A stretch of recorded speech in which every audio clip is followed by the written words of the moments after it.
Tales foi matemático, astrônomo e negociante, herdeiro de conhecimentos ainda mais antigos, como a matemática egípcia e a astronomia babilônica. Tales era tido em sua cidade como um sábio, mas também como um homem prático, utilizando suas habilidades para prosperar como um hábil mercador. É descrito em algumas lendas como homem de negócios, mercador de sal, defensor do calibato, pessoa que não pode casar. Ele foi um visionário, foi fundador da Escola Jônica, escola de pensamentos dedicados à investigação da origem do universo e de outras questões fisiológicas, entre elas a natureza e a validade de outras questões e propriedades de matemática. Percebia que a realidade era muito além do seu tempo. Tales nasceu por volta de 645 ou 624 a.C. e morreu provavelmente em 558 ou 556 a.C. Sabemos sobre as ideias desse filósofo resulta de comentários feitos pelos pensadores gregos que o sucederam. Esse filósofo pré-socrático é considerado pai da filosofia ocidental. As principais referências que temos ao seu respeito vêm do filósofo Aristóteles, pois suas obras não sobreviveram até os nossos dias. O filósofo acreditava que toda a vida seria originada da água, embora seus discípulos discordavam de tal pensamento.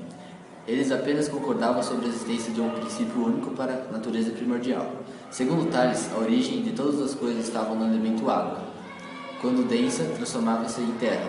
Quando aquecida, viraria vapor, ao se resfriar, tornaria ao estado líquido, garantindo assim a continuidade do ciclo. Experiências inovadoras como o magnetismo fizeram com a parte do descobrimento de Tales. O magnetismo era algo que gerava bastante curiosidade na época.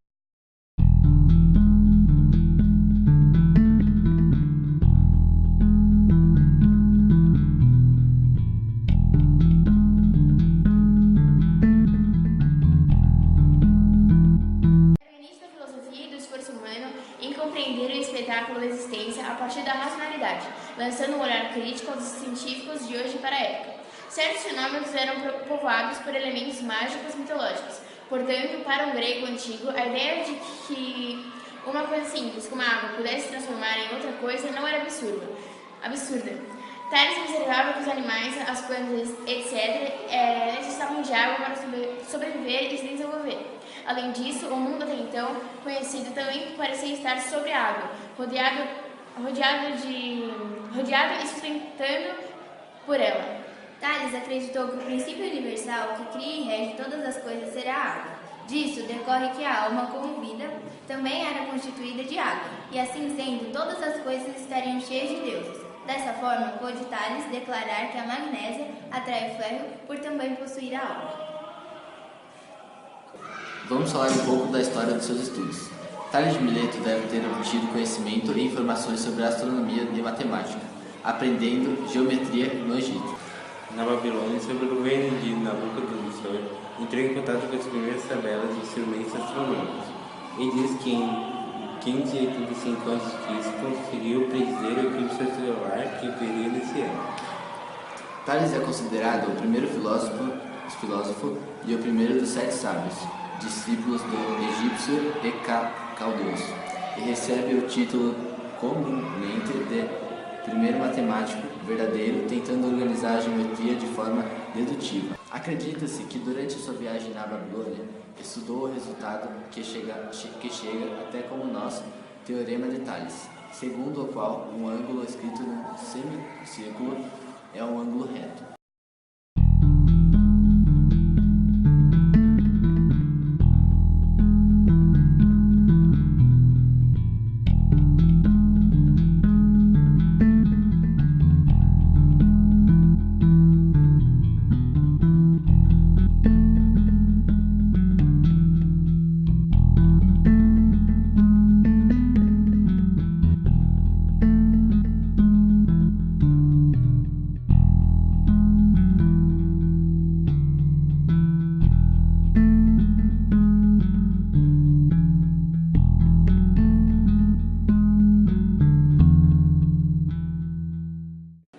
Parece provável que Tales conseguiu medir a altura de uma pirâmide no Egito, observando o comprimento das sombras no momento que a sombra de um bastão vertical é igual à sua altura.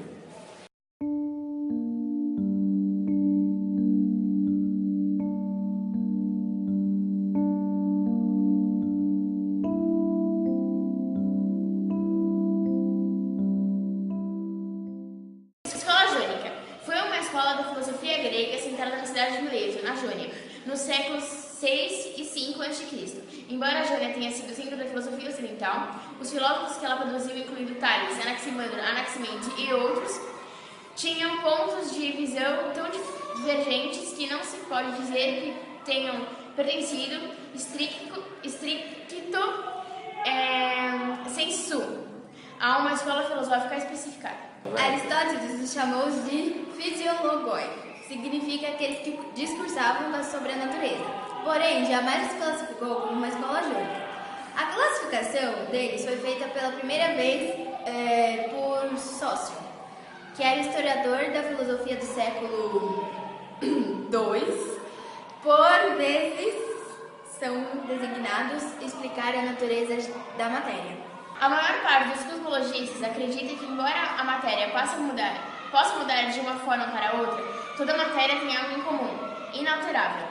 Não concordavam que isto seria partilhado por todas as coisas e nem faziam experiência para descobrir, mas utilizavam-se racionalização abstrata, no lugar da religião ou da mitologia, para eles se explicar, tornando-se assim os primeiros filósofos da tradicional ocidental. Filósofos posteriores ampliaram seus estudos, incluindo outras áreas do pensamento. A escola eleática, por exemplo, também estudava a epistemologia. Os jônicos, no entanto, foram o primeiro grupo de filósofos a se ter notícia e daí vêm suas importâncias históricas.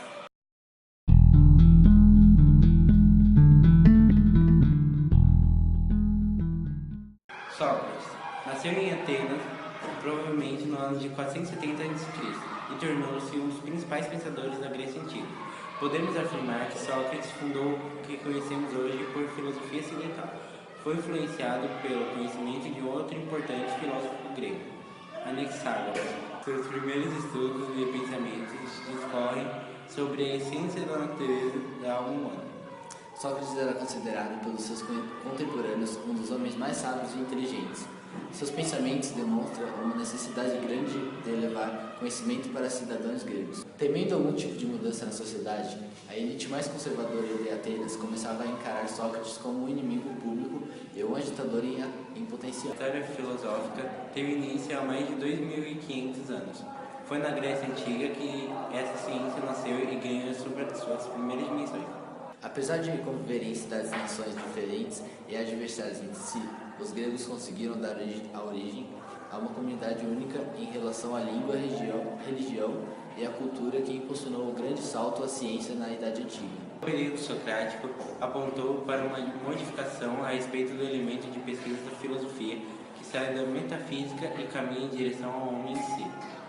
Esse período destacou-se pelo surgimento da democracia, que concedeu o direito de paridade a todas as pessoas que vivessem nas polis, hoje cidades, concedendo-lhe inclusive faculdade legal de tomar parte do governo e de, se necessário, surgirem algumas mudanças na educação grega, já que as pessoas tinham precisão de saber e falar. Um conjunto de disciplinas que, além de trabalhar com a natureza e os estudos da lei do raciocínio, procuravam também dar ênfase à felicidade de ensinar as pessoas a encontrarem a maneira correta de direcionar a própria vida.